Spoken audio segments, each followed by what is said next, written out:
A história vai nos julgar, Robert.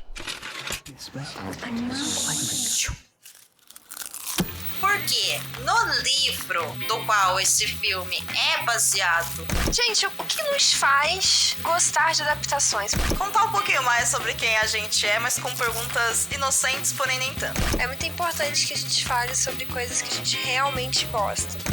Você está ouvindo o Perdidos na Estante.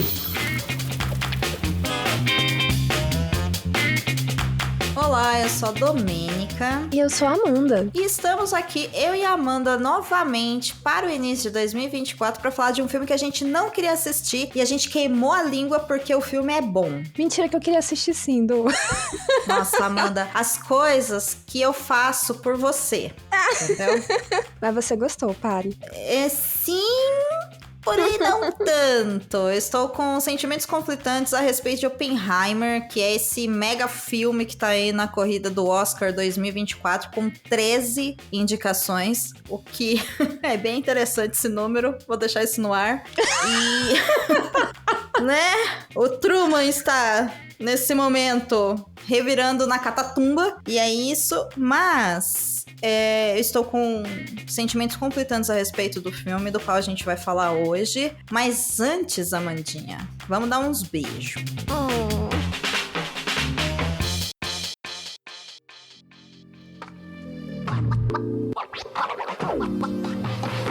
Quem que você vai beijar hoje, Amanda? Hoje eu vou mandar um beijo pra Raíssa, que tem um tempo que eu não mando beijo pra ela. E ela é super fã dessas histórias, assim, envolvendo a Segunda Guerra Mundial. Como todo bom adolescente deve ser, né?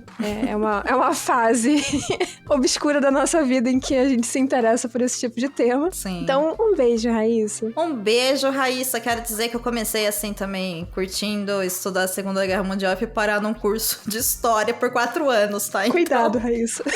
Cuidado, Raíssa. Embora eu recomende estudar história. É uma ciência muito massa. E o curso é muito diferente do que a gente aprende na escola. Quase fiz isso. Olha aí. Eu tive essas duas opções. Olha aí. História ou letras. Olha aí, olha aí. E o meu beijo hoje vai para o Rafa Arinene, que gravou comigo semana passada sobre a Sociedade da Neve, que é um episódio que ficou muito, muito, muito bom. Nossa, ele ficou espetacular. Então, caso você não tenha ouvido ainda, volta pro episódio anterior e dá o play, porque ele tá realmente espetacular. E eu também vou mandar um beijo aqui para o Jonathan, que deixou um recado pra gente, uma resposta lá no Spotify, Amandinha, no episódio de Percy Jackson que você gravou, falando que ele também entrou nesse esquema de pirâmide de Percy Jackson. Então você não é a única amiga. Bem-vindo ao esquema de pirâmide, Jonathan. É isso. Temos beijo. bolo. Temos bolo e temos café para você, Jonathan. E para você, Raíssa. E para você, Rafa. Então, é isso. Um beijo. E vou indicar aqui também o episódio para vocês do Cinemação sobre Oppenheimer, que o Rafa já gravou e já lançou. Porque lá no Cinemação eles falam bastante sobre realmente o filme e a construção de como foi feito o filme. Então, é uma visão e uma análise completamente diferente do que a gente faz aqui no Perdidos. Então, quando você terminar esse episódio, vai lá pro Cinemação e dá o play no episódio deles. Bora analisar Oppenheimer então, Amandinha, essa bomba de filme. Eu tentei segurar, não consegui. Mas eu não seguro, amiga.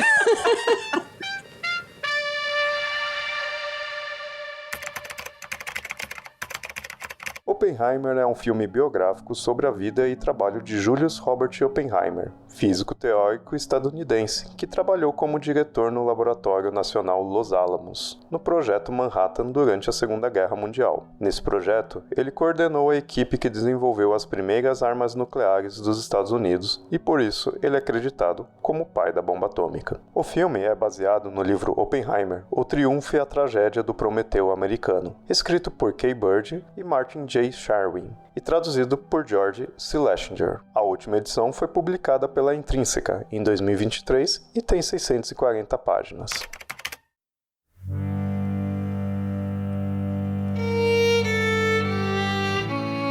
Muito bem, Amanda. Bora lá. Faz aí uma sinopse sobre o que é o filme Oppenheimer. Tá, Oppenheimer é sobre Na verdade, ele é adaptado de um livro, que é a biografia do Oppenheimer, que foi considerado aqui, abre aspas, o pai da bomba atômica. Esse cientista, esse físico, dentro do campo de estudo dele, que era a física quântica e aquela questão atômica mesmo, ele desenvolveu estudos que chamaram a atenção do governo norte-americano daquela época, da Segunda Guerra Mundial, pouco antes da Segunda Guerra Mundial, na verdade, né? E ele passou a lecionar, primeiramente, sobre física quântica e depois ele veio a ter o próprio, como posso chamar? A própria divisão, né, de estudos para criar armas nucleares. E essas armas nucleares, como a gente sabe, que não é um spoiler histórico, foram utilizadas na Segunda Guerra Mundial contra o Japão, porque a Alemanha já tinha saído da guerra nesse momento, certo, Domênica? Sim, sim. Uhum. Então, essas duas bombas atômicas criadas pela equipe do Oppenheimer foram detonadas em Hiroshima e Nagasaki. E aí a gente já conhece o desfecho dessa história, né? Os Estados Unidos venceu a guerra, blá blá blá. E conta essa história de vida dele, um pouco ali da vida pessoal dele também, uma questão conturbada de relacionamentos românticos, envolvimentos com o Partido Comunista daquela época, enfim, várias contradições e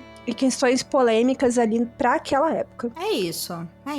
O que o filme faz é apresentar pra gente essa figura histórica, que é o Oppenheimer, que ele teve esse legado aí de, primeiro, ser super ultra reconhecido perante o mundo e principalmente perante os Estados Unidos, né, o governo e o povo estadunidense. E a comunidade científica. E a comunidade científica da época, sim, por ter liderado, na verdade, essa equipe, né, que construiu a bomba atômica, que foi um sucesso, ironicamente falando, né, e criticamente que falando, mas deu certo, esse é o problema. E, de repente, ele passou de uma figura exemplar para uma figura não grata perante a história mundial. Afinal de contas, é uma bomba atômica. Né? Porém não pense você ouvinte, não você, Domênica.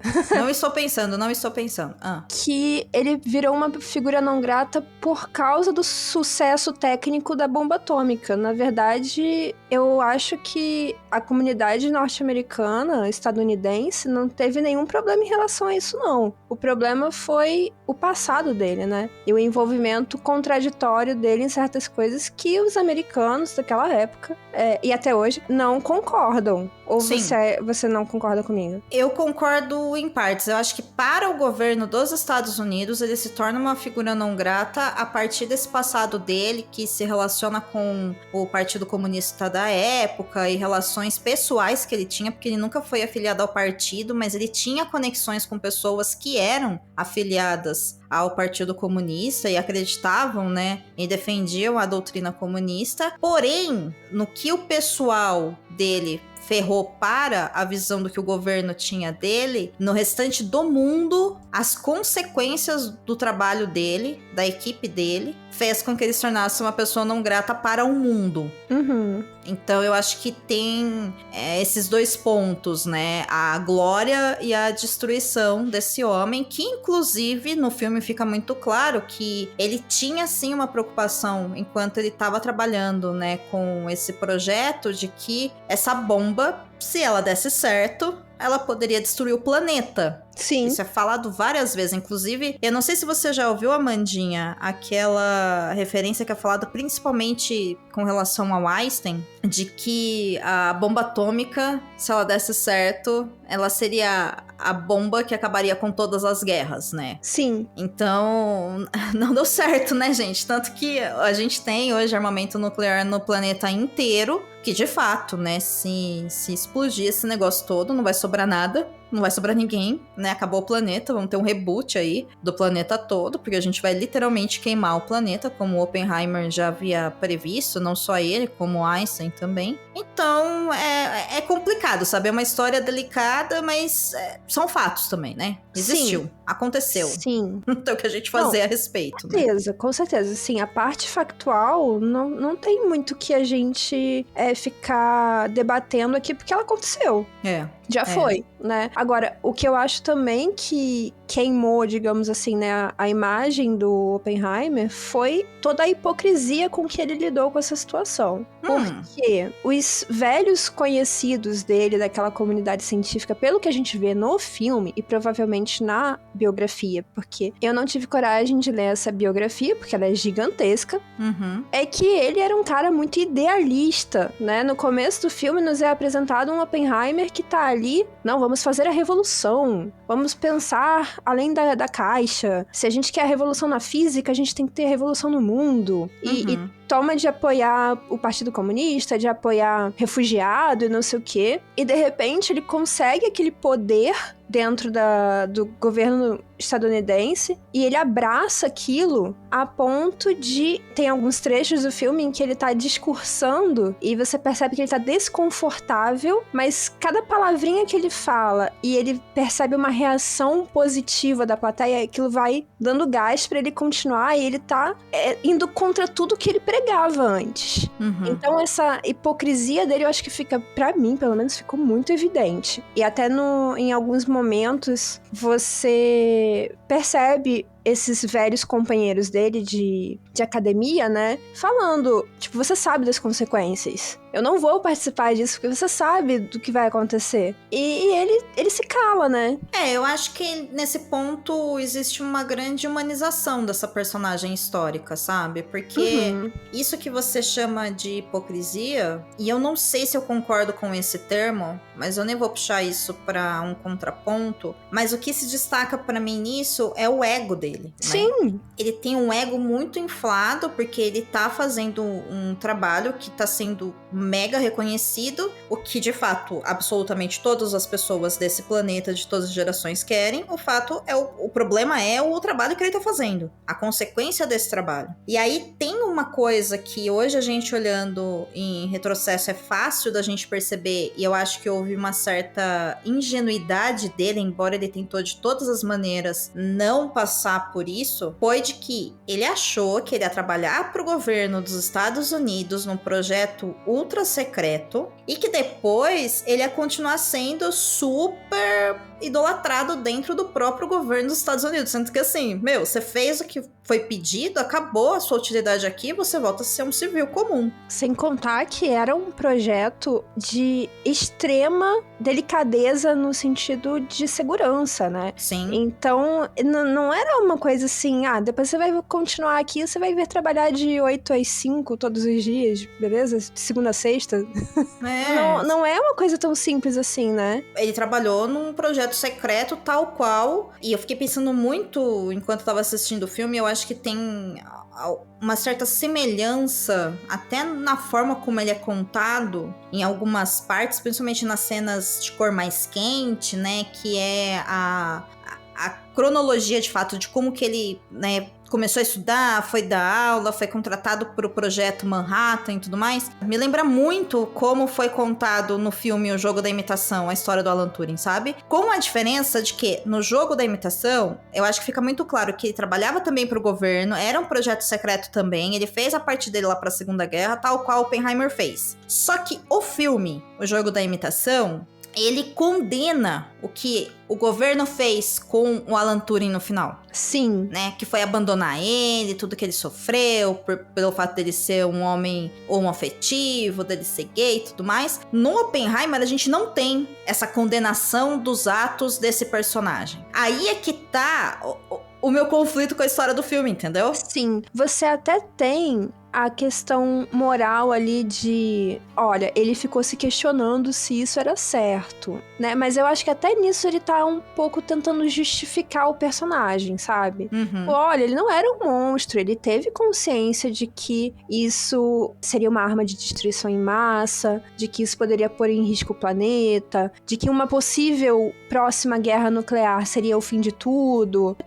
É que eu acho pouco pelo que ele pouco. fez. Entendeu? Exato. É esse que é o ponto, assim. Ai, Mas é exatamente isso. e o cara ficou depois com peso na consciência. É mesmo. Poxa, ele matou assim, né? Não foi ele que chegou lá e matou. Não tô falando isso, mas ele foi o responsável pela criação de uma ideia que ele mesmo disse que era, assim, uma coisa atroz. Não, pior do que a de uma Então- ideia, né? É da execução dessa ideia. Da ideia e da execução dessa ideia. Tudo bem que, quem dá a ordem é o presidente, foi o Truman. Beleza, mas ele teve participação. Se ele não tivesse feito parte do projeto, o projeto não teria acontecido, teria acontecido de outra forma, ou talvez seria Teria outro acontecido personagem histórico. provavelmente de outra forma, por outro país até, enfim. Talvez a gente divagações. estaria... Sim, talvez a gente estaria hoje gravando sobre Edward Teller, sabe? Sei lá, mas não importa, né? Aqui, o cara que entrou pra história foi ele. Mas a participação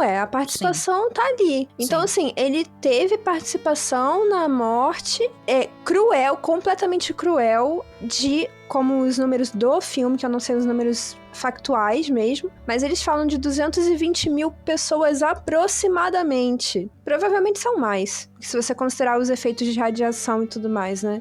Olha que loucura! O filme ele tem uma data ali, né? Porque eles consideram 110 mil mortos em Hiroshima e Nagasaki no dia da explosão. Isso. E passado alguns meses e anos... Eu acho interessante isso, porque eles colocam meses e anos, né? Essa fala me chama muita atenção. Que é pra realmente mostrar que os efeitos, eles continuam, né? Na atmosfera e naquele local. Acredito eu que exista radiação lá até hoje, sabe? Quase 100 anos depois. Provavelmente não tanto quanto, por exemplo, do acidente nuclear de Chernobyl, mas com certeza deve ter algum nível. Sim. E aí o filme dá esse dado, né, de 220 mil mortos. Ou seja, a matança continua, né? Um armamento nuclear, ele continua. E aí é interessante também a hipocrisia mesmo dele, porque ele achou que ele ia construir uma bomba que ia fazer um estrago tão grande que ia impedir outros países de construir uma bomba igual, porque senão, numa guerra, ia acabar com o planeta inteiro, sabe? Tipo, meu irmão...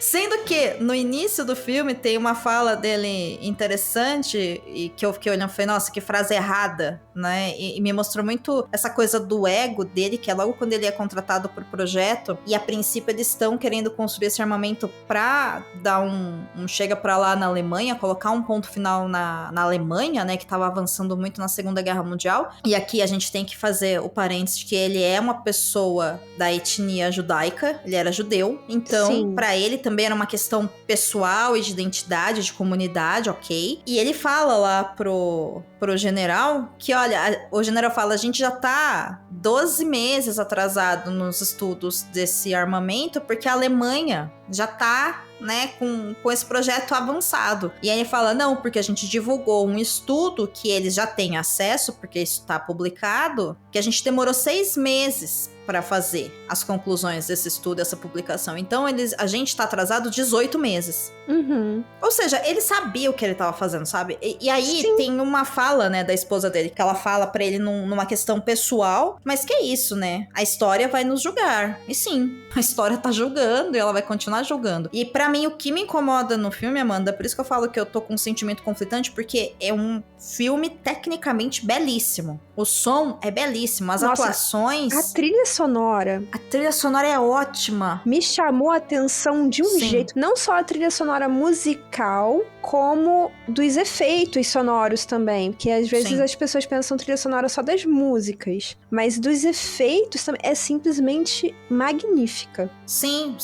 Tanto que eu assisti ele pelo computador pra utilizar o meu fone de edição pra eu ter uma melhor qualidade de som, sabe? Eu falei, não, esse filme... Se eu tiver aqui no meu computador ou se eu tiver na televisão, eu vou perder qualidade de imagem. Mas e o som? Deixa eu ver pra onde o som me leva. E é espetacular. É espetacular. A experiência de ter assistido no cinema deve ter sido incrível, entendeu? Só que eu não vi uma condenação dessa personagem histórica nesse filme. Eu também não vi, assim, uma glorificação dele como, o homem, sabe, que fez a melhor coisa do mundo, embora a sinopse fala isso, né, que é o homem que estava disposto a dar de tudo para salvar o mundo.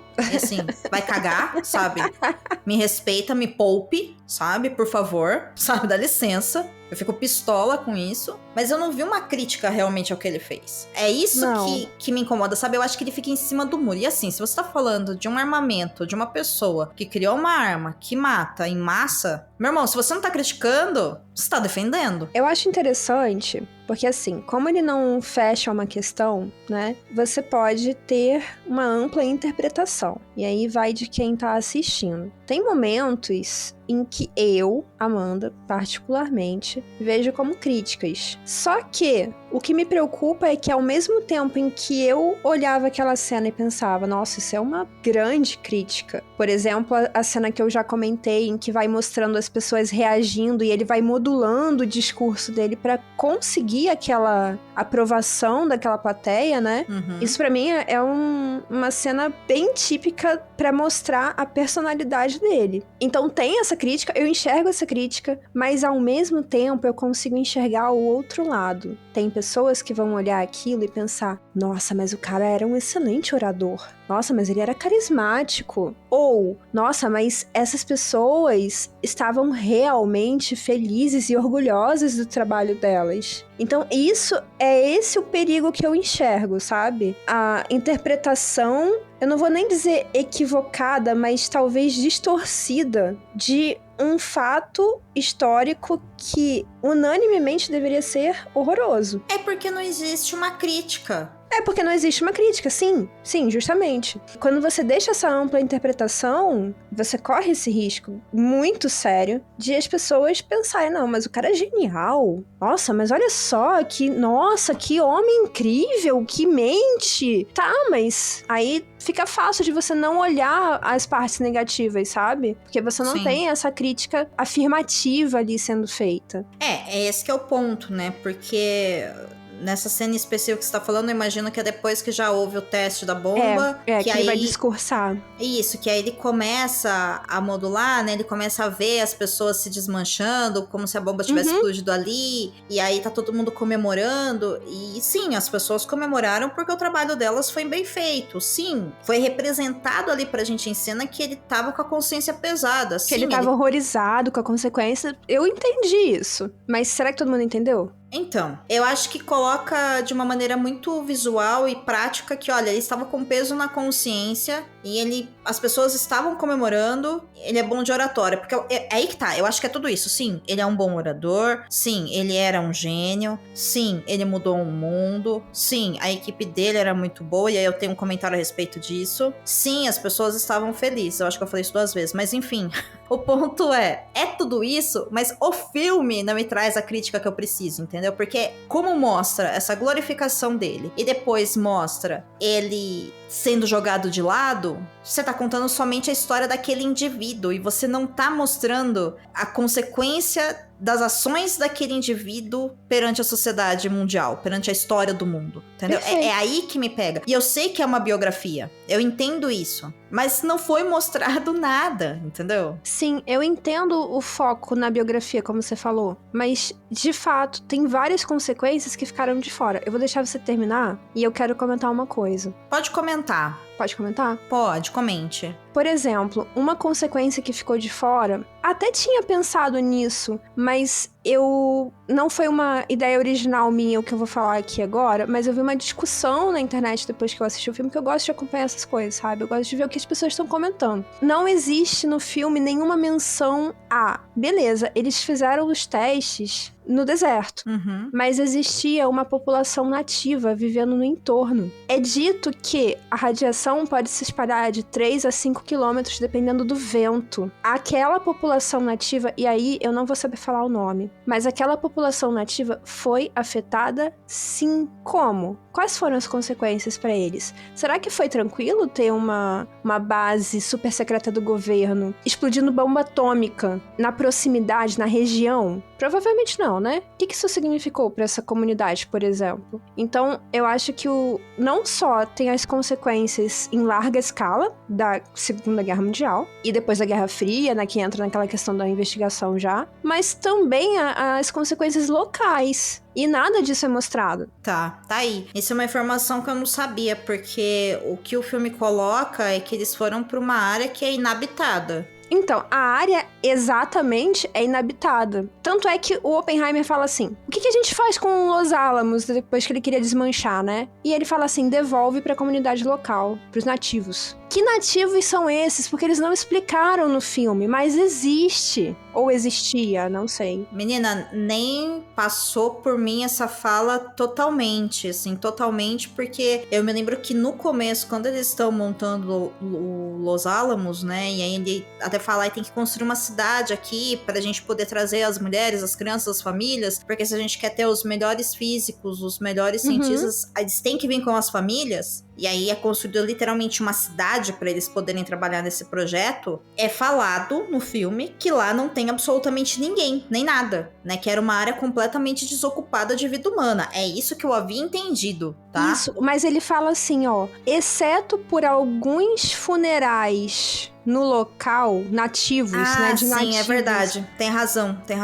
Ele mas fala isso mesmo. passa, é tão pouquinho, é uma informação tão minúscula em 3 horas de filme, que Não, passa. você tem razão. É falado dos funerais e aí não passou pela minha cabeça. Aliás, passou na hora, tá? Eu até pensei, se eles fazem os funerais aí, o quanto que esse povo anda pra poder fazer o funeral aí? Sabe, eu fiquei pensando, será que eles andam uma grande distância? Eu considerei isso, mas assim, eu pensei, como o filme depois não fala mais nada sobre isso, né? Eu achei que, na minha inocência, né? E aqui eu fui filhote, de que realmente não existia, né? Fui filhote, né? Totalmente. É um filme feito por gente branca fazendo merda, né? É lógico que eles cagaram porque aquelas pessoas não eram pessoas pra eles, né? Cara, óbvio. E assim, se você pensar 5 quilômetros, digamos assim, né? Que a radiação possa se espalhar. Cara, 5 quilômetros no deserto é coisa pra caramba. Lógico que é. Então, e assim, não tem obstrução não tem obstáculo, de onde isso né? vai chegar. Não tem obstáculo. Sim. Então, mesmo que não seja exatamente naquele local, ainda é relativamente próximo e facilmente espalhável, digamos assim.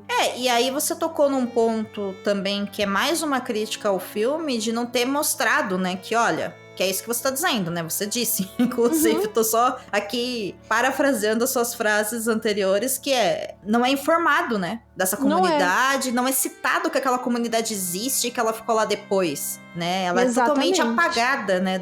Da história, do filme, de tudo, né? Ela é completamente ignorada. Pois é, e assim, tem consequências, né? As consequências não são só pro Japão. As consequências tanto afetam o mundo como um todo, como também tem as questões locais. Sim. Que são apagadas porque não são questões de brancos. Exatamente.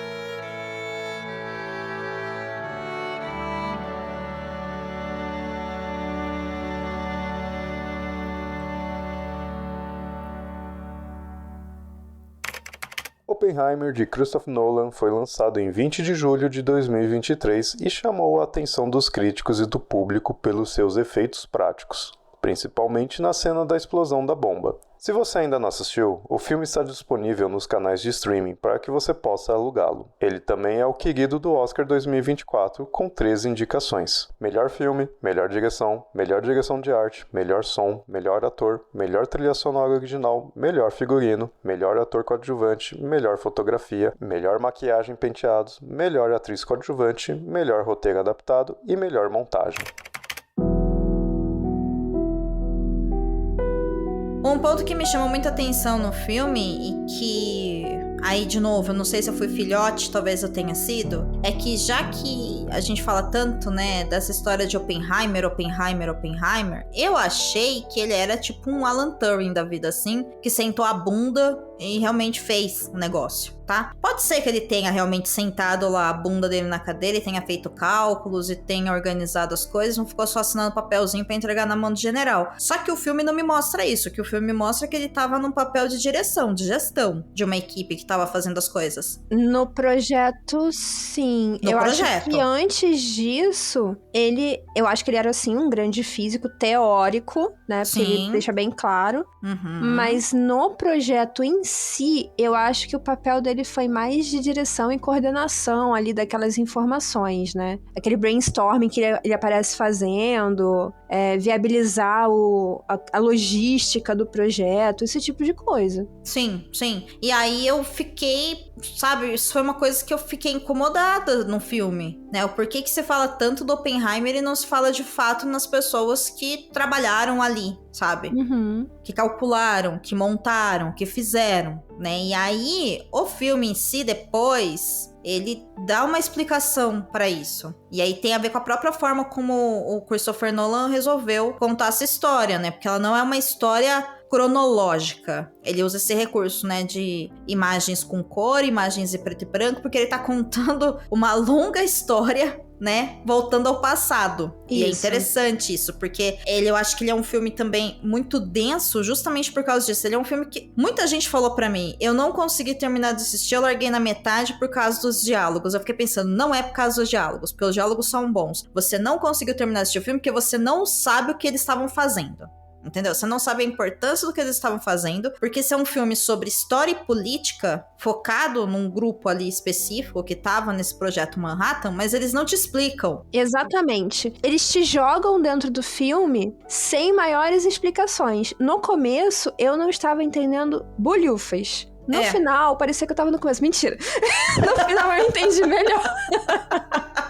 Eu entendi melhor, mas pra deixar um expose de bastidores, eu tive que conversar com a Domênica antes da gente gravar aqui, pra gente poder fazer um brainstorm também entre a gente e alinhar algumas coisas, porque eu particularmente achei essas idas e vindas do roteiro um pouco confusas. Provavelmente porque eu não tô inteirada da questão política e defesa nacional dos Estados Unidos e tudo mais, nem da comunidade científica da física quântica. E aí você pega um filme que é falado tanto, é o pai da bomba atômica, e aí você fala, bom, então eles vão explicar como é que a bomba foi feita, e você descobre que na verdade o filme é sobre o declínio dessa figura que se tornou, né, muito importante por ter construído essa bomba. E aí é outra história completamente diferente que o filme te traz do que aquilo que tá sendo vendido. Aliás, as partes em que mostram montagem em si das bombas e o teste delas, pra mim foram as melhores partes do filme. Eu fiquei realmente empolgada de assistir aquilo porque eu nunca tinha nem imaginado. Eu já tinha visto, assim, documentário sobre os testes do Projeto Manhattan, que é o Projeto Trinity, né, que foi o dos testes. Isso, o teste é o Projeto Trinity, isso. Eu já tinha visto documentário, mas dessa forma como o filme coloca, né, tem a questão ali pra ganhar o Oscar e tudo mais, né? Sim. Eu achei isso interessantíssimo. Essa parte foi, pra mim, assim, 10/10. Inclusive na empolgação que a cena gera, sabe? Porque quando ele começa ali, assim, a contar, contagem regressiva pra começar o teste. Nossa, eu fiquei aqui pilhada, bora. Mas o restante dessa parte do julgamento, não julgamento, eu fiquei um pouco perdida. E aí eu acho que é um erro de roteiro, porque não é explicado. Porque não é um filme sobre a vida do Oppenheimer. Na verdade, é um filme sobre como o Strauss fez pra conseguir não renovar a carteirinha de segurança do Oppenheimer. Strauss, que no caso é o secretário de segurança, não é isso? Ele era o secretário da AEC lá, dessa divisão de estudos de átomos, né? Enfim, dessa parte atômica dos Estados Unidos. Se é o nome certo, gente, pesquisa aí na internet.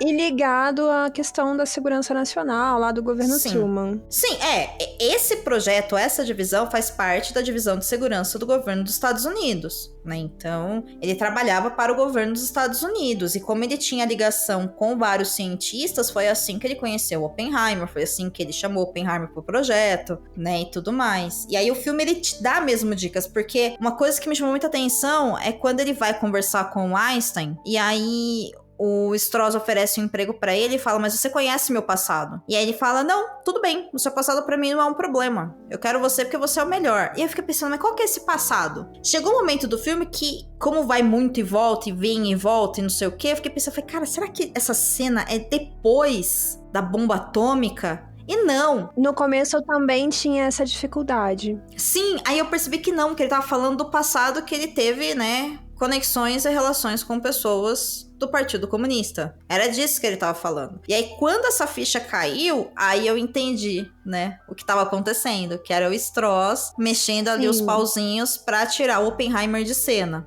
Aí ficou mais claro. Só que o problema é que, ao mesmo tempo em que ele te mostra algumas partes muito passadas, lá do Oppenheimer mais novinho, estudando e tudo mais, depois se tornando professor, blá blá blá, ele também avança pra parte dele já na faculdade, sob o emprego ali do Strauss. Então tem uma certa confusão na nossa cabeça, assim, pelo menos na minha, nessa passagem de tempo. É o recurso de montagem que eles escolheram, né, pra contar essa história, que eu acho que é justamente pra depois que passou todo o peso na consciência do Oppenheimer e tudo mais, você entender que, na verdade, esse filme é sobre a ascensão e o declínio, né, do Prometheus americano, sabe? Agora, eu vou te falar uma coisa. Eu vou confessar aqui a minha ignorância, que apesar de eu gostar muito de história, eu não sou nenhuma grande estudiosa, eu sou uma grande curiosa, na verdade. E durante o filme, especialmente mais no começo, que eu tava me habituando a essa questão da montagem, como você falou, eu queria muito que eles tivessem colocado datas nas coisas. Porque eu não sei, eu, como leiga, não sei dizer em que momento a figura Oppenheimer se tornou importante para a Segunda Guerra Mundial. Foi desde o começo? Foi antes? Foi durante? Foi em que ano? Sabe? Então, como eles ficavam indo e vindo, julgamento em preto e branco, julgamento colorido, a questão ali do Oppenheimer vivendo ali, sendo contratado e tal, cara, pra mim aquilo não tava falando nada, porque quando que isso aconteceu? Entende? Eu fiquei perdida no contexto histórico. E isso poderia ter sido facilmente resolvido com uma datazinha ali no rodapé da tela, por exemplo. O Oppenheimer era importante para a comunidade científica logo ali nos meados de 1930, 1940. Ele vai trabalhar pro governo dos Estados Unidos mais ou menos ali em 1942. E aí ele se torna, eu acho que de fato, importante pro governo a partir desse momento que ele tá coordenando o Projeto Manhattan, né? E o que de fato colocou ele no ápice do ápice do ápice é em 1945, quando a bomba atômica é bem executada. Sim, mas assim, claro que depois eu fui dar uma olhada nisso, né? Mas durante, eu sei assim, da questão da bomba atômica, mas quando é que isso começou? Eu, leiga, não estava sabendo. Então, será que aquilo ali tá acontecendo, tipo, em 45? Em 44? Em 39? No começo do filme eu não tinha como saber. E beleza, eu tenho aqui o Google a meu serviço. Mas se eu estivesse no cinema, por exemplo, eu não ia me dar o trabalho de pesquisar isso durante o filme. Ah, claro que não, né? Nem deveria. Nem deveria. Esse é o ponto, nem deveria. Porque o filme é muito estadunidense mesmo. Sim. Não só em mostrar essas figuras relevantes para eles, como em já assumir que nós sabemos esse tipo de informação. E eu acho que fica muito no diálogo também, porque eu não sei se datas ali é muito importante, né? O que é importante é saber que o cara foi lá e foi o primeiro físico a trazer estudos de física quântica para os Estados Unidos, ele era um teórico, aí ele conhece uma equipe que trabalhava com a parte de física prática. Gente, eu sei que não é esse o termo, tá? Tô usando só pra simplificar aqui no entendimento. E aí, por causa dessa ligação que ele tem com o Strauss, que tá com ligação com o governo do Truman, ele vai trabalhar nesse projeto Manhattan. Em pouco tempo, ele já consegue com essa equipe desenvolver essa bomba. Por quê? Porque, e isso o filme deixa muito claro, né? Já existem outros países que também estão desenvolvendo essa tecnologia. Sim. Então, assim, é esse momento aí do final da Segunda Guerra, que é pré-Guerra Fria. E aí o filme coloca também na boca do personagem falas como: a gente vai usar essa bomba pra impedir que Hitler conquiste o mundo inteiro. Então, o primeiro inimigo era a Alemanha. Aí depois, quando a Alemanha ela não chegou a se render, né? Mas antes deles de fato construírem a bomba, eles já falam ali numa reunião, né? Tem aquela cientista, a única mulher que trabalha lá com eles, cujo nome nem é citado, diga-se de passagem. Né? Uma observação aqui. Tem uma cena que quando ela chega, que ela fala: acharam que eu era secretária mas eu tenho, sei lá, o diploma de XYZ, Química, coloca... né? É, Alguma coisa aí, de química. eu acho que é isso. Aí ele fala, coloca ela em tal parte, e assim, ninguém conversa com essa mulher o filme inteiro. Parabéns, Nolan, muito bem. Aí, essa mulher fala, né, mas a Alemanha já tá desistindo da guerra, então a gente não tem mais esse inimigo. Aí o Oppenheimer vira e fala, pô, mas a Rússia tá construindo uma bomba também, então a gente tem que ir atrás, então, de ganhar deles, que já é o primeiro passo pra Guerra Fria. Uhum. Aí, Tanto que isso é citado no final, né? Isso, mas esse é o segundo ponto que ele fala, que é logo depois daquela reunião que ela faz. Aí, no meio disso, tem, olha, a guerra acabou. Não, a guerra não acabou, a Alemanha só se rendeu. O Japão tá lá, então a gente vai utilizar essa bomba pro Japão. E aí, essa decisão de usar o Japão, que não é dele, né, e isso fica muito clara, que não é dele. Até porque ele não tem poder de decisão nesse tipo de coisa, né? De utilização. Ele não tinha o poder de decisão. Não, ele não tinha. E é aí que essa defesa que ele tem de falar, a gente tem que sentar com os russos e falarem, olha, a gente tem essa tecnologia, mas a gente não pode usar. E vocês não podem fazer, porque senão a gente vai destruir o planeta, que é essa coisa mais ideológica dele, é o que depois, né, vai caracterizar que aí ligações comunistas com ele e tudo mais, né? E aí vão utilizar disso para revogar esses poderes que ele tinha, né, perante a esse projeto, a esse trabalho, a esse lugar que ele ocupava na sociedade, principalmente relacionado ao governo dos Estados Unidos. Então, é citado, mas realmente, né, não tá explicado. Assim, o filme ele não te dá datas, tá tudo ali no subtexto. Pois então... é, só que pra fins de orientação, isso é complicado. Ele não é um filme didático, Amanda, ele não é nada didático. Não é, nada e ele já presume que você manja da história que tá sendo contada. Que você conhece o final ali da Detalhe Segunda que, Guerra assim, Mundial e Guerra Fria, né? Eu, espectadora, não sou obrigada, certo? Não deveria ser obrigada a saber aqui de cabeça, porque uma das primeiras informações, e foi ali que eu consegui me orientar, foi quando eles falam assim, Hitler deu um tiro na própria cabeça, no bunker, alguma coisa assim. É o que eles falam mais ou menos ali na primeira meia hora do filme, eu acho. E aí eu pensei, pô, tá perto do final, então. Uhum. Foi assim que eu consegui me orientar. Mas assim, se de repente a pessoa não sabe dessa informação também, um abraço. Aí eu entendo a sua crítica, que o filme ele não é didático, por outro lado, eu olho e falo, olha, todo ser humano tem a obrigação de saber isso porque isso é educação básica. Não, amiga, eu concordo. Né? Eu só acho interessante a gente colocar, até mesmo pro ouvinte que tá interessado em ver e ainda não assistiu, que essas informações não vão ser dadas gratuitamente no filme. Não Você vão. tem que ter alguma base pra conseguir entender o que tá sendo falado. Que é o que a gente tá fazendo aqui. É o que a gente tá fazendo aqui. Né? A gente tá meio que fazendo um retrocesso. Poderia estar dando uma aula de história. Gente, em 1942 aconteceu tal Domênica, coisa. esse é seu momento. Não há necessidade, gente. O importante é analisar realmente o filme como é, né? Que é esse personagem, aconteceu isso, ele trabalhou pra esse governo, depois ele foi descreditado. E é uma figura muito controversa, é uma figura cheia de dilemas e de decisões contraditórias, inclusive. É interessante, eu achei interessante saber algumas coisas, não vou negar isso. Por exemplo, essa parte que eu falei mesmo da montagem, como é que foi esse contexto ali esse contexto de backstage, que eu quero dizer.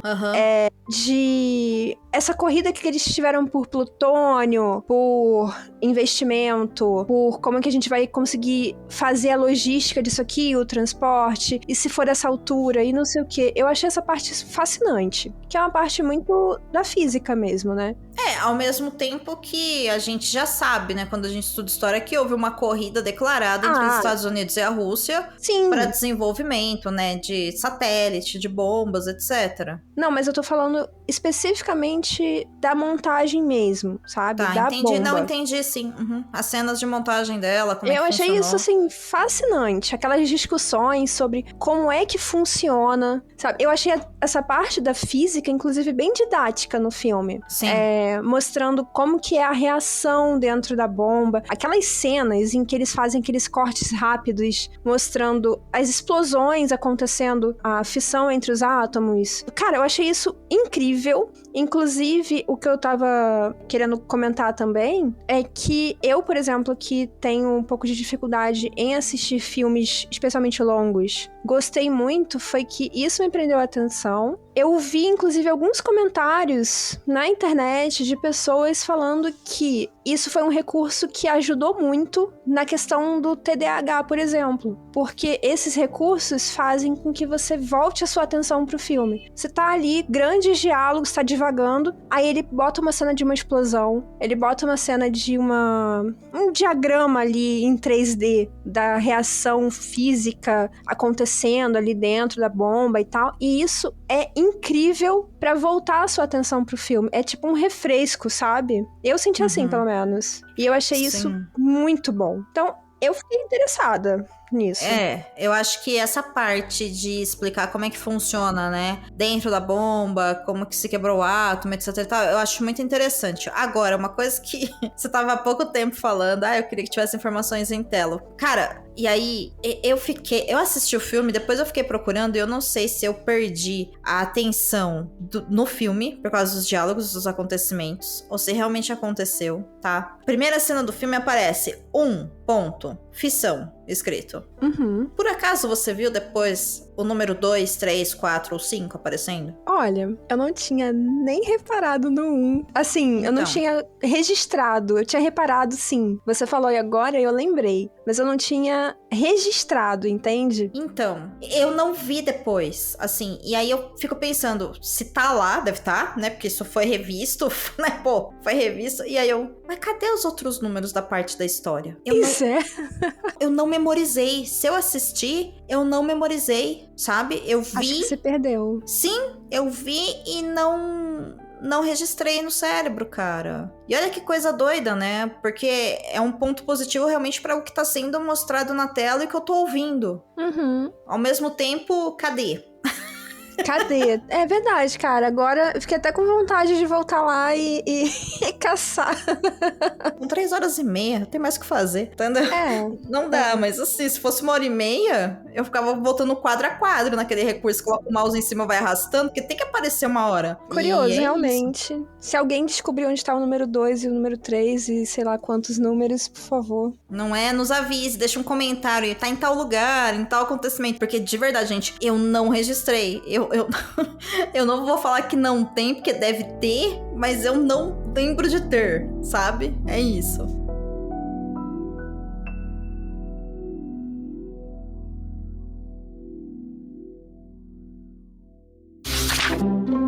Ei, você quer encontrar um mundo secreto de adaptações literárias? Sim, mas onde? Perdidos na Estante.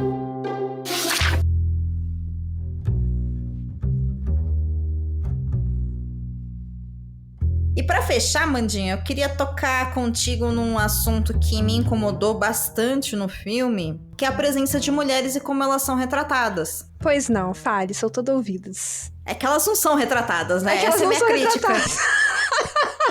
E as duas mulheres que mais são retratadas são muito problemáticas, tadinhas. Gente do céu, gente do céu. Colocaram a Emily Blunt de novo como uma mulher bêbada. Aparentemente ela é realmente a mulher do trem, né? Não só bêbada, como potencialmente...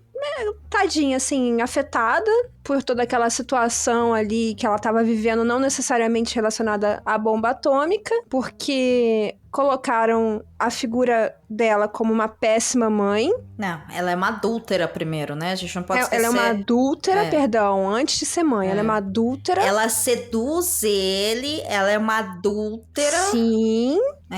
Uma péssima mãe, enfim, um conjunto de qualidades negativas, e a única redenção dessa personagem é que ela aceita a traição dele e diz, tipo, um man up, sabe? Tipo, cresce, acorda, lida com isso como um homem, bora lá.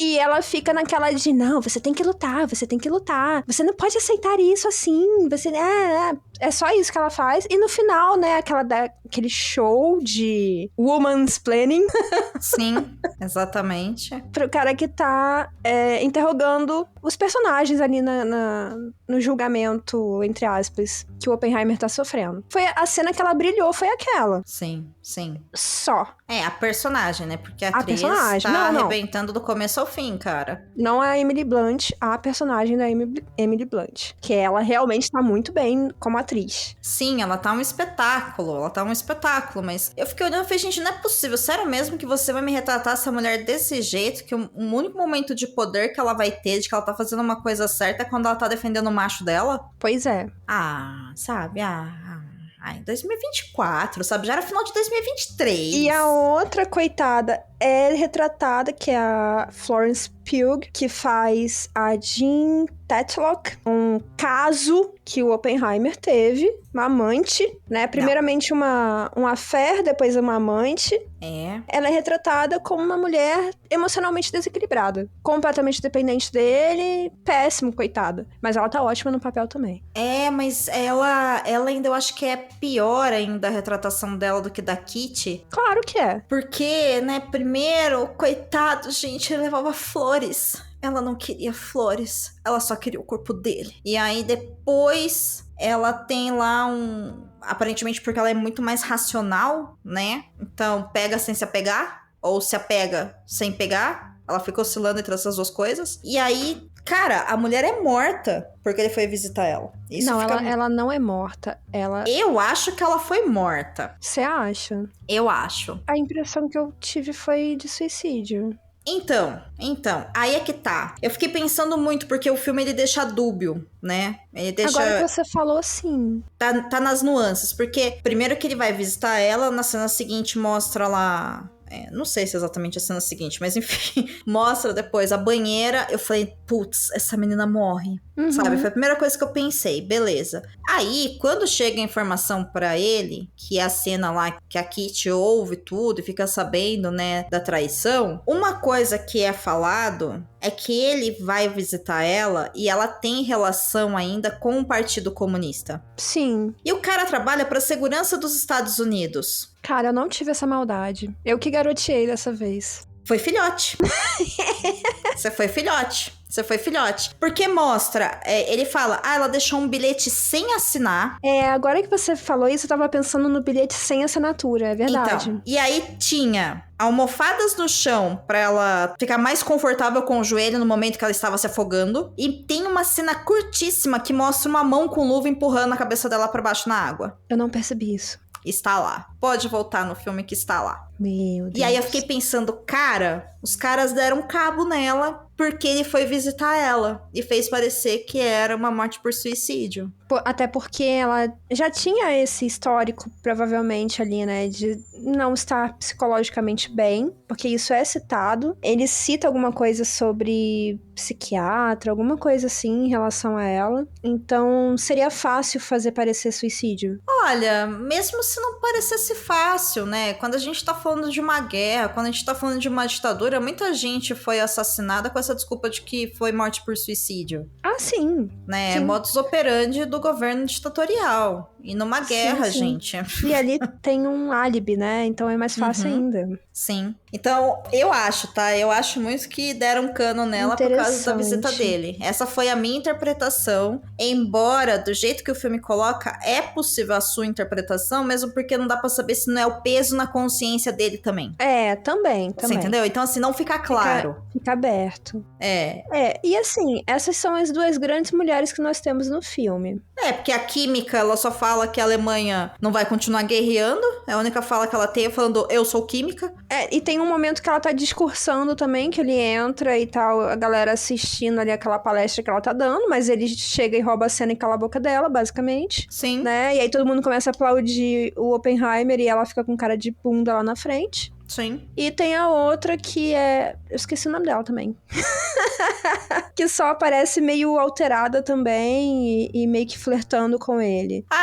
Sim. A loira, né? A loira, viu? Tão importante a personagem que a gente não consegue se lembrar o nome dela. Não, que ela era casada com alguém, que depois ainda o rapaz lá fala pra ele, mas você foi responsável por ele ter morrido porque você se deitou com ela. E ele responde, mas ele nem soube disso. Uhum, Ou seja, exatamente. sabe, assim, o cara aparentemente jorrava mel, né? Porque todas as mulheres querem sair com ele, entendeu? Aqui não quer sair com ele é a química, que tem 3 falas no filme, a gente não sabe o nome. Bom, talvez tenha saído e a gente que não sabe. Ah, mas assim, se a gente não lembra, né? É porque não é importante, né? Esse que é o ponto. Não, eu tô só brincando do meio. Não, eu sei, mas vamos deixar claro, né? A culpa é do filme, sabe? Tipo, mandou mal. Sim, sim. As mulheres são completamente... Não são nem secundárias. Elas são completamente esquecidas nesse filme. Elas são jogadas de lado, assim. É horrível, assim. Eu quero deixar claro que, apesar de todas as críticas que a gente tá tecendo aqui, eu acho que todas elas são válidas, tanto as minhas quanto as suas, eu quero deixar claro que, como filme, como produto audiovisual, eu achei simplesmente incrível a forma como esse filme foi feita. A história é que a gente teve esses tropeços. E assim, isso porque a gente tá parando pra analisar de forma crítica a história. Mas é um filme que prende a atenção, é um filme bom de assistir, tem momentos de tensão, assim, apesar de ser muito diálogo, ele consegue criar tensão na cena, mesmo sem ação. Sim. Então,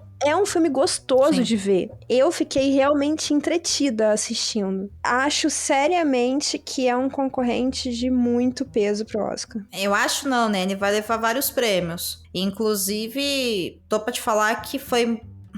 Cara, aí que tá, eu tô pensando muito nele comparando com Assassinos da Lua das Flores. E ele é mais longo que o Assassinos da Lua das Flores. Não é, não. O Assassinos tem 3 horas e meia. Ah, é mesmo, é? Eita, quer dizer que eu gastei 7 horas com filme de Oscar esse ano na minha vida? No mínimo! Amiga, você gastou mais, porque você viu Não, eu assisti vários filmes, não acredito que 2 deles têm 3 horas. Vamos parar com isso, Hollywood. Ó, filme de no máximo... Parou a palhaçada. Parou a palhaçada agora, porque senão em 2025 vai ter lá, ó, 7 filmes de 4 horas e meia pra gente ficar assistindo. Vamos parar com essa palhaçada. Não fala isso, não. Entendeu? Vamos parar com isso daí. Vamos lembrar da época que era tudo feito em rolo e tinha que ficar trocando os rolos no cinema. 2 horas no máximo. Olha, com crédito. E cena pós-crédito, tá?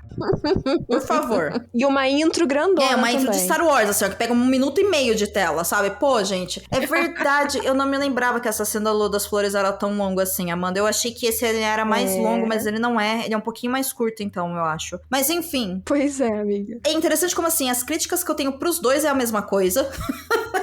É assim, temos aí algo que está incomodando Domenica Mendes no Oscar 2024, sabe? Amanda também, deixa claro. É isso, sabe? Que eu tô batendo essa tecla de tá faltando crítica, né? A história tá errada. Embora, no Oppenheimer, de fato, o que foi contado foi a história dele. O que me incomoda é que eu não sei se julgou ou não, e se não julgou é porque concordou. É porque tá defendendo. É muito simples. Nem esquerda, nem de direita, logo de direita. É assim que funciona o mundo, tá? Então, tendo dito isso, vai levar Oscar. Vai levar Oscar com certeza, principalmente na parte técnica, porque realmente é espetacular. Eu gostaria... Eu não sei se o melhor filme ele consegue pegar, mas... Cara, se não levar de trilha sonora vai ser injusto. De melhor na minha som, opinião. né? E assim, tô falando só dessa parte. Mas, por exemplo, eu achei a atuação do Cillian Murphy simplesmente, assim, aplausos. Cara, assim, ó... Que é o próprio Oppenheimer, Sim, tá? assim como o Robert Downey Jr. ter sido indicado como melhor ator coadjuvante, merecidíssimo. Ele tá um espetáculo de atuação, embora, tá? O meu favorito para sempre, sei lá, o Sterling K. Brown, que eu nem assisti ainda American Fiction, estou torcendo por ele, pois meu futuro marido sim, entendeu? Alô, ele Bassi. concordou já, ele falou que ele sabe que... Ah, ele concordou? ele sabe Então que... tá tudo perfeito, amiga, tá certo. Não, ele sabe, é tipo você parecer Michelle Pfeiffer pra ele, entendeu? Ah, beleza, então. Eu vou querer dividir, mas eu vou respeitar, né? Porque também eu mais affairs do que ele, entendeu? Então a gente tem que respeitar, né? E ele só vai pra um lado, né? Então, menos chances ali. Então, assim, a gente tem que respeitar porque a gente casou, então é importante. Ai, meu Deus. Agora, tendo dito isso, eu não assisti ainda nem o American Fiction, falando sério agora, embora, assim, eu esteja torcendo por Stanley K. Brown, gente, porque eu acho que ele merece, assim, esse cara é um espetáculo em tudo que ele faz, então eu não preciso ter assistido pra saber que ele mereceu indicação, entendeu? É isso. O pobre... eu não consigo também dar, assim, algo taxativo, vai ser ele. Mas, cara, que a indicação é justíssima, ponto. Se fosse entre o Robert De Niro em Assassino da Lua das Flores e o Robert Downey Jr., seria o Robert Downey Jr. Ponto, tá? Eu acho. Eu ouso dizer, inclusive, que se fosse entre o Cillian Murphy e o Leonardo DiCaprio, com todo o meu amor pelo DiCaprio, cara, a atuação do Cillian Murphy foi simplesmente fenomenal. Foi. Eu fiquei impressionada. Quem conhece o ator pelos The Damned Peaky Blinders é outro personagem, tá? É outro ator, é outro tudo. O cara tá simplesmente transformado nesse filme. E ele tem camadas, e é um filme que ele trabalha muito com o olhar. Muito. E assim, é realmente espetacular, assim. É espetacular mesmo. Eu não li o livro pra saber se merece como melhor roteiro adaptado, tá? Também não sei Então, não sei, né? Eu só tô feliz com não ter indicação do Assassinos. Pra mim, isso já vale o Oscar, tá? É o melhor prêmio de não Oscar. Agora, vamos... Prêmio de não Oscar. Entendeu? É isso. Agora... Vai tá mazinha, moça, hoje. Hoje eu tô afiada, menina. Mas assim, eu não sei não, sabe? Com certeza, perante Maestro, ele ganha, né, na corrida. Perante Vidas Passadas, ele ganha. Embora Vidas Passadas, gente, não é um filme que tem uma obra adaptada, mas é um filmaço. Assistam Vidas Passadas, é muito bom. Anatomia de uma Queda também é um filmaço. Eu acho que merecia Oscar, mas eu acho que não leva. Né? Então, assim, eu não assisti todos os de melhor filme pra saber como é que ele vai estar, mas que ele vai levar acho que uns 4 Oscar aí, ele leva, tranquilo, até mais. Inclusive, vale dizer que nem todos os filmes estão muito acessíveis aqui no Brasil. Não. Por exemplo, na minha cidade, eu não consegui nem ver o Assassinos da Lua das Flores, que dirá, por exemplo, o Pobres Criaturas, que é um outro filme aí que tá se destacando nas premiações. Imagina, então, os outros que são menos comentados. Então, aqui no Brasil, infelizmente, seguimos com essa coisa de não valorização aí de filmes que não sejam blockbusters, né? Embora o Pobres Criaturas pra ele estar chegando no cinema, sim, porque ele tá com uma data de lançamento no Brasil em 1º de fevereiro, né? Então, assim, o lugar que não chegou é pra estar chegando nas próximas semanas, mesmo porque a disputa dele tá forte, né? Agora... Mas nem toda cidade acontece, né, Não, não. A realidade é essa. Sim. Assim como, por exemplo, o Vidas Passadas mesmo, eu acho que é um que não vai estrear na sua cidade, entendeu? Os Rejeitados, eu acho que é um que não vai estrear na sua cidade. Duvido demais. Né? Anatomia de uma Queda, com certeza não vai estrear na sua cidade. Então, a gente também fica muito de mãos atadas pra ver algumas coisas, inclusive porque, por exemplo, em animação, a gente tem, por exemplo, O Menino e a Garça, que é um novo filme do Estúdio Ghibli, que só vai estrear aqui no Brasil, se eu não me engano, na véspera do Oscar ou depois. Agora eu não lembro, assim, a data exata, mas eu sei que é uma coisa muito juntinha da outra. Então, fica complicado pra gente também conseguir acompanhar tudo que tá sendo indicado, né? Sim. Eu acho que é depois. Tá, o Menino e a Garça. Eu acho que eu cheguei a pesquisar quando eu vi, né, do que se tratava, e eu acho que é depois que ele vai estrear. Mas é isso acontece também todo ano, né? Sempre tem alguns filmes que passam pela premiação e aí depois que chega nos cinemas. Isso é bem comum, infelizmente. Infelizmente isso acontece. Mas vamos ver, Amanda, o que vai virar aí, quais são os prêmios que vai levar. Que vai levar, vai. E depois a gente comenta o que aconteceu. A hora que passar o Oscar, a gente fala, acertamos, não acertamos. Se bem que nesse não tá valendo nada, porque a gente não apostou em nada, mas... né? Mas eu acredito que prêmio ele leva sim. Com certeza. Agora, o Assassinos da Lua das Flores, eu já tenho minhas ressalvas. Acho que pelo menos um ele leva. E aí, uma coisa que é curiosa é que, por exemplo, justamente o som, eu gostei muito do Assassinos da Lua das Flores também. Sim. Inclusive, eu acho interessante comentar que a trilha sonora ali do final, que é aquela música nativa do povo Sage, foi realmente uma criação, acho que um grupo de artistas nativos. Então, pô, super legal. Então, mas aí que tá, talvez o Assassino da Lua das Flores possa receber de melhor trilha original, justamente por essa questão. E o Oppenheimer talvez leve de melhor som, Entendi. por causa dos Pode efeitos ser. sonoros. São duas categorias técnicas separadas. São a mixagem de som que chama, né? Isso.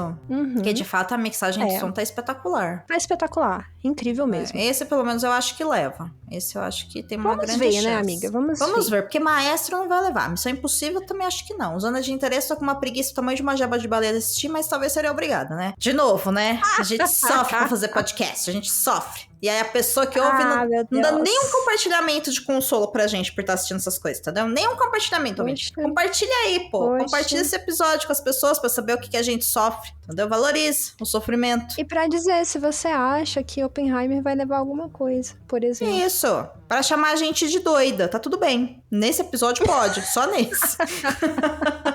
Muito bem, Amandinha. Semana que vem a gente volta com um tema que ainda é surpresa para quem nos ouve, pois também é surpresa para nós, porque a gente não decidiu. Então, porque a vida é assim. A vida dá dessas. Teremos uma reunião pós essa gravação para decidir o cronograma do Perdidos na Estante. Então, por hora, ouvinte, eu te desejo uma ótima semana. Se quiser me seguir no Instagram, domenica.mendes. Amandinha? O meu é a.mandes91 no Instagram. No Instagram. Siga a gente nas redes sociais, então. Siga aí o Perdidos na Estante. Falando sério, compartilha esse episódio. Deixa um recadinho pra gente na caixinha do Spotify. A gente fica muito feliz. E se você não sabe, você deveria ouvir esse episódio até o final, porque já faz um tempo que nós colocamos trechos de livro ou frases de filmes depois dos créditos finais do episódio. Então, se você para de ouvir aqui, você está perdendo o conteúdo, tá bom? O episódio é pensado do começo ao fim, então ouça até o final aí todos os nossos episódios. No mais é isso, boa semana, até semana que vem. Mandinha, bora ver outro filme então. Bora. Beijinhos. Beijo.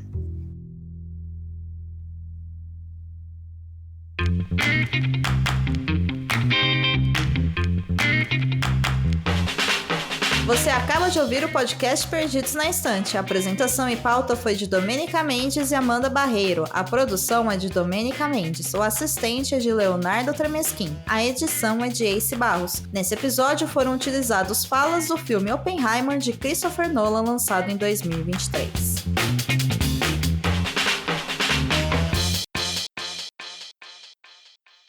Você não tem o direito de cometer o pecado e nos fazer ter pena de você porque houve consequências.